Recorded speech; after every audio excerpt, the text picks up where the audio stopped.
Президент Садыр Жапаров бүгін Ирактан кайтарылган балдардын жашоо шартын көрдү. 16 мартта Мээрим гуманитардык миссиясынын алкагында Ирактан кайтарылган 79 бала Чүй облусунун балдар борборунун бирине жеткирилген. Алардын ичинде 2 жаштан 18 жашка чейинки 38 эркек бала, 41 кыз бар. Борбордо балдар үчүн бардык шарттар түзүлгөн, 4 маал тамак берилет. Ички иштер министрлигинин кызматкерлери күнү-түнү алардын коопсуздугун камсыз кылышат. Тийиштүү адистер балдарды туугандарына өткөрүп берүү үчүн кайрадан коомго аралаштырып, кадимки жашоосуна кайтаруу чараларын көрүшөт. Балдар коопсуз жашоого кайтуу үчүн реабилитациялоо курсунан өтүүдө. Мамлекет башчысы мекеменин имараты, жатакана бөлүмдөрү, ашкана менен таанышып, балдарга берилген тамак ашты көрүп чыкты. Мекеменин тарбиячылары менен баарлашып жатып, президент балдарга ар тараптуу жардам көрсөтүүнүн маанисин белгиледи.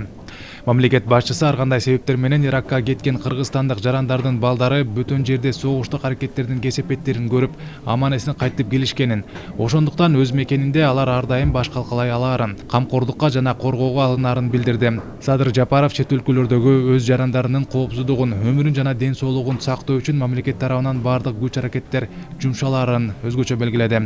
Ал тиешелүү мамлекеттик органдардын көңүлүн балдарды толук кандуу коопсуз жашоого кайтаруу боюнча даярдоо, балдарды коргоонун жеке планын түзүү, балдарды жана үй бүлөлөрдү социалдык жактан колдоо иштерин күчөтүүгө бурду.